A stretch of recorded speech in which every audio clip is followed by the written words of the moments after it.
Welcome everyone, Major Frenchie from MadeInABox.com. Today we are installing a virtual pinball plunger kit onto our table. Now you see here there's a hole. We will not install it here because it actually conflicts with our monitor, so we need to lower this.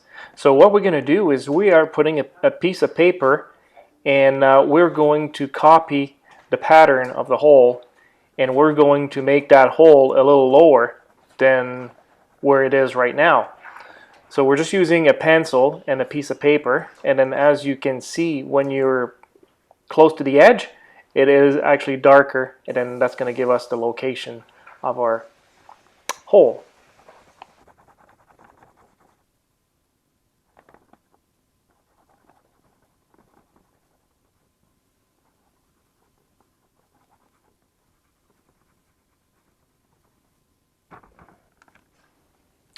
So we're going to use a piece of tape, and then we're just going to put that lower than the actual hole.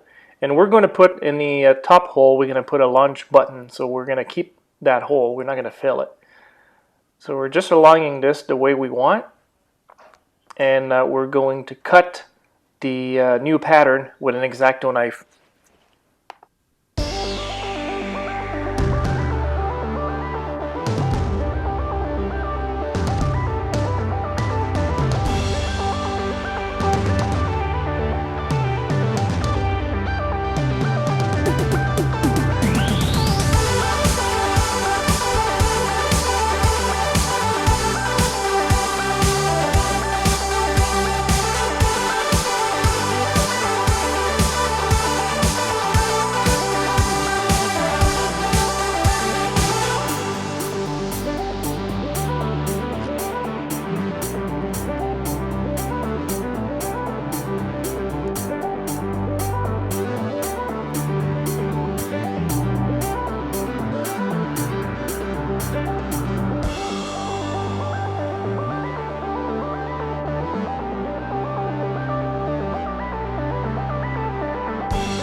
So now that you have the hole cut, we can put the digital plunger in it.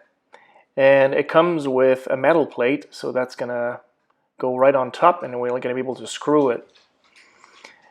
And as you see, we have the launch button on the top. It fits also perfectly.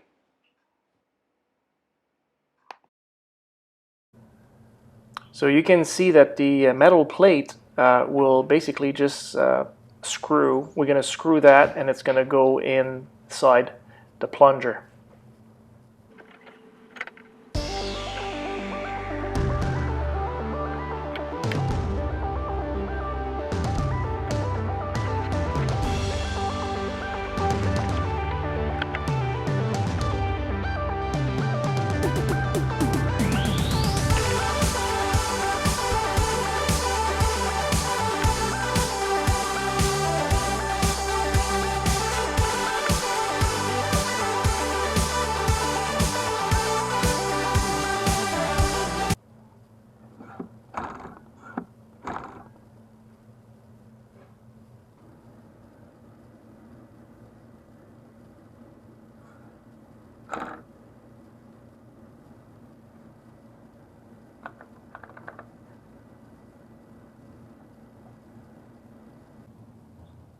Now the kit comes with this tube that we're going to slide on top of the plunger, and here is the connector that will connect to the board that's provided in the kit.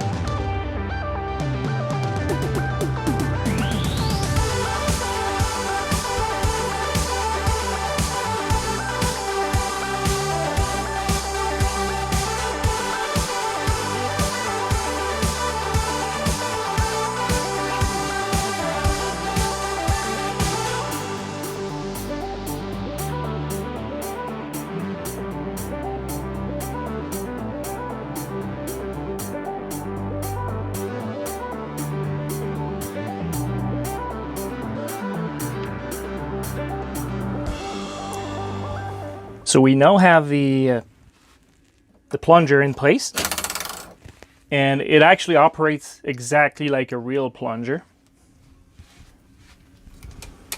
And in here, as you can see, this black tube slides on top of the, I can actually remove it. So what you do, you just slide it in to the top, and this pin connector will connect to the board right here. Now you got to ensure that the board is perfectly leveled, and this is the micro USB that will connect to your computer. That's it. There's nothing more than this to connect the hardware. We bought our kit from virtuapin. It's $159.95 US. Comes with the plunger and then the board. And once you go on the website, it tells you right here, go to virtuapincontroller.com for calibration software. Do not use Windows calibration. So this is what we did. We downloaded this software right here. Going to click the view, and then you can go to controller settings, and in here you're going to have a lot of different options. And so the left right here is going to be the tilt settings. So this is basically the threshold at which the tables are going to tilt. And here is going to be the options for your plunger. So if you want to enable the plunger or not, you go to check the box right here. And invert, like, you can test it. The way we're going to show you, that's the way our is set up. So if yours is not working properly, for example, if you pull the plunger and it's not working, you might have to uncheck this box.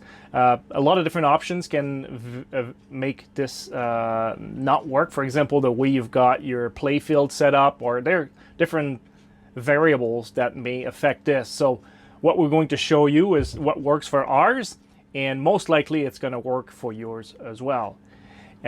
So what we have right here is, for example, if you see I'm going to pull the plunger, you're going to see that on the left side it goes up green, and then the orange is going down. And then if I push on it, you can see that it's the actual opposite. And then once you have all the option all set, you're going to click the Save Config, and you can quit that screen. So here's a setting for our visual pinball for the plunger. So you're going to see that on the X, or the axis assignments, we got X, Y, and Z for the plunger, and then we don't have the box checked. And then we have here the gain. So the X gain, the more you put in here, the more sensitive your nudging is going to be. So for us, 800 seems to be good. Like for sure, just play around with that. Just be aware that when you change the setup, you need to exit the game and then re-enter the game for the effect to take place. So this is a good setup right here. And then we have the enable and analog nudging, and the tilt sensitivity is like we've got it set up to 1,000. And the accelerometer rotation, we have that set up here to 270 degrees because we have the micro USB port facing us, and this is what works for us. Then you're going to enable the nudge filter right here and enable the mouse during play. Click OK, and then you should be good.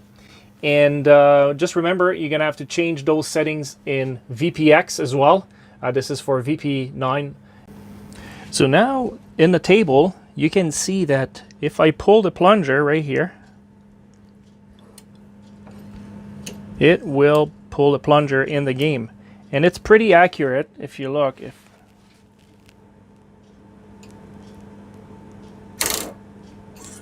So it's really good. If you got something really wonky here, like let's say you just pull that 3 seconds and then you let go and it will reset your plunger right here. So, or if it's not working in the table, just pull a couple of seconds and just let. So what we're going to do, we're just going to actually show you here with the ball, and it launches. Now this table is Algar. And it's actually a Williams table from the 1980s.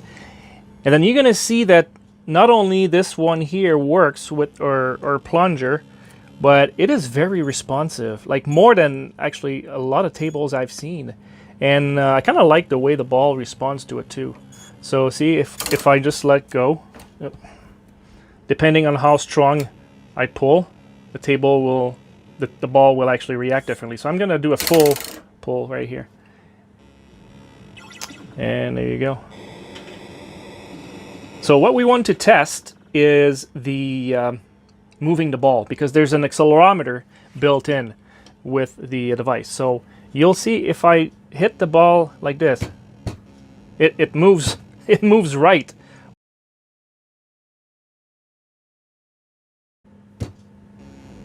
And it actually pushes the ball forward too, the ball forward. So the sensor might just be a little too sensitive for this. So we're going to have to adjust that. Comes back. So if I push the table on the right, it moves the ball towards the right, which is what we want. And if I hit the left side of the table, the ball actually moves towards the left. You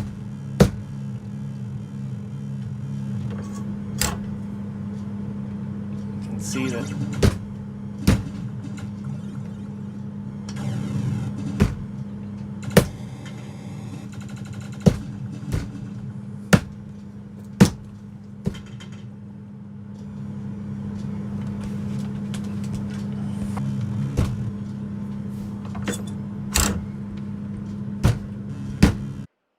Here we are, guys.